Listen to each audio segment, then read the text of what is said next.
Yesterday, the department commemorated the 75th anniversary of the Geneva Conventions. It said, quote, the anniversary is a fitting occasion to reaffirm our commitment to respecting international humanitarian law.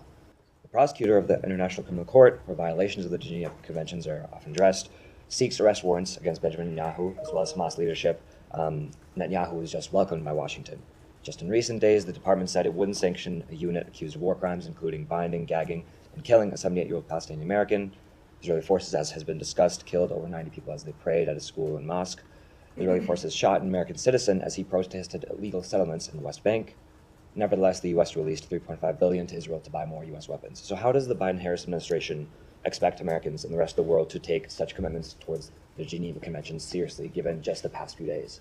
So we have been consistently clear that Israel has every moral and strategic imperative to minimize the impacts of on civilians. And when we have seen actions or incidents that we deem to be inconsistent with that, not only do we raise our concerns with the partner country as appropriate, but we factor it into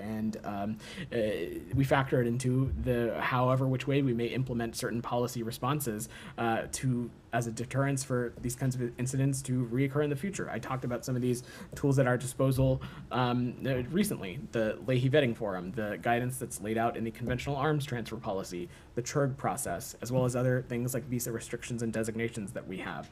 We urge Israel to thoroughly and transparently investigate reports of gross violations of human rights and take all appropriate action, and we'll continue to do that. So I know that the department and the U.S. issued certain statements mourning the loss of life from some of these killings. And you talk about deterrence. Just hours ago, 2 twins who were newborn were killed in Gaza with their mother and grandmother as their father went to collect their birth certificates. They were 4 days old, born into war, experienced only war, killed by war.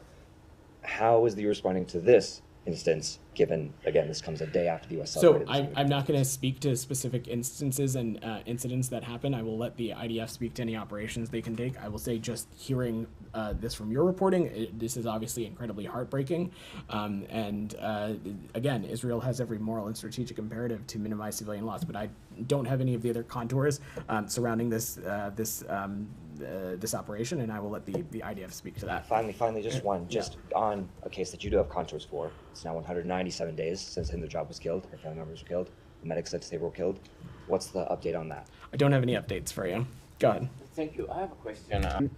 A few questions, if I can. First of all, the Iranian mission at the UN said last week that they do have direct line of communication and are talking to the Americans. Are they wrong? I'm just not going to, I will let them offer any clarification to what they're saying.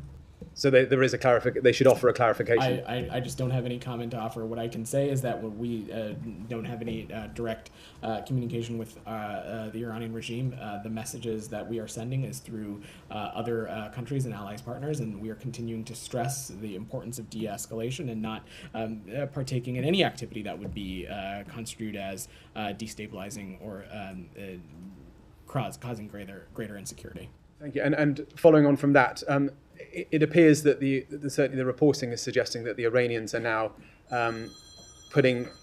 suggesting that any retaliation will be dependent on the success or otherwise of the talks this week, the ceasefire talks. How does that change the framing of Thursday from your perspective? It doesn't, and I think I've answered this question a couple of times already. So I'm happy for people to tune in, but when you are asking the same questions as your colleagues ask, you're kind of wasting their time. Okay, so I'm going to stop. Can I just ask one more about the? Thank you, everybody. I have a hard out today.